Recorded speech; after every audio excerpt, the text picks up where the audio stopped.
Menurut perkiraan BMKG, badai El Nino akan terjadi sepanjang tahun ini.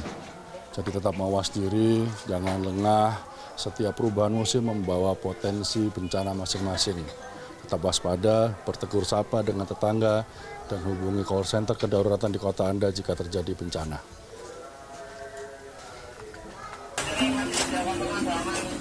Jumlah kebakaran yang ditangani oleh Dinas Pemadam Kebakaran dan Penyelamatan atau DPKP Kota Surabaya meningkat drastis. Kebakaran tercatat mencapai 121 kejadian pada bulan Agustus saja. Padahal biasanya jumlah kebakaran berkisar 40 hingga 60 kejadian per bulan.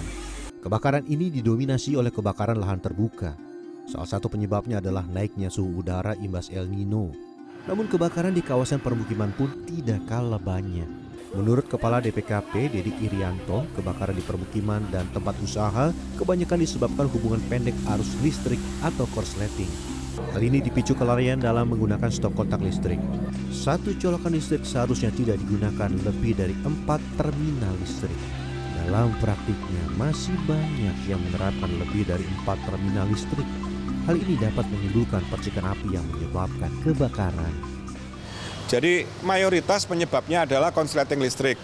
Jadi yang contoh yang di Medayu, Medoanayu itu usaha mebel, usaha pembuatan mebel itu pagi. Belum mulai bekerja, belum ada aktivitas. Jadi terjadi konsleting. Kemudian karena bahan-bahannya kayu, jadi habislah satu tempat, satu rumah itu habis. Dinas Pemadam Kota Surabaya mengklaim waktu respon kejadian kebakaran adalah 7 menit. Ini dihitung dari mulai laporan diterima sampai armada damkar diterjunkan ke lokasi kejadian.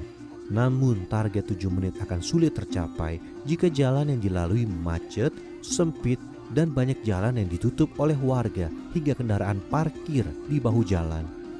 Itu kejadiannya 4 mobil itu spionnya akhirnya harus patah, harus kita tabrak. Sebetulnya jalannya besar tapi mobil parkirnya di situ. Lebak Indarjensi. Itu malam hari kejadiannya subuh. Jam 4-an gitu kita ada kejadian kebakaran. Kita berangkat banyak mobil, akhirnya kita untuk mengejar respon time akhirnya kita tabrak daun. Kondisi jalan sempit di perkampungan menjadi permasalahan tersendiri. Pengamat tata kota dari Institut Teknologi 10 November Surabaya, Putu Ruli Setiawan menjelaskan, jalanan sempit di perkampungan padat penduduk dan sumber air yang jauh membuat peluang penyelamatan makin kecil. Tapi kalau jalan di kampung-kampung yang padat itu hanya dapat dilalui oleh damkar ketika jalannya 2,4 minimal 3 meter lah ya jalan itu. Dan berikutnya di jalan itu juga tidak boleh ada kendaraan parkir. Tapi kan di kampung-kampung sekarang ini kan banyak pemilikan kendaraan itu yang diparkir, tidak ada garasi, diparkir di tepi jalan dan sudah tidak mungkin lagi dilalui oleh damkar. Rendahnya kesadaran warga menurut Putu Rudi masih menjadi masalah utama.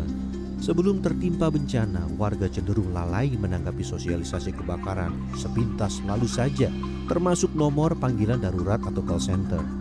Nomor panggilan darurat 112 dapat menghubungkan warga dengan berbagai dinas terkait, seperti pemadam kebakaran, ambulans, dinas sosial, dan lain-lain. Di Kota Pahlawan banyak anak-anak muda yang bahkan tidak hafal nomor kedaruratan ini. Padahal nomor ini sudah disosialisasikan bertahun-tahun. Belum Kak, taunya cuma 119 aja sih Kak. Nomor darurat yang harus dihubungi di pemadam kebakaran itu kodenya 113. Cara penanganannya cepat telepon call center 119 biar cepat ditangani. Dinas Pemadam Kebakaran Kota Surabaya mengimbau warga menghafal nomor panggilan darurat 112. Ketika terjadi kebakaran, sembari berusaha memadamkan secara mandiri, warga perlu menghubungi nomor 112 agar petugas pemadam kebakaran bisa diterjunkan segera ke lokasi kejadian. Ganjar Wicaksono, Didi Iswandani, Surabaya, Jawa Timur.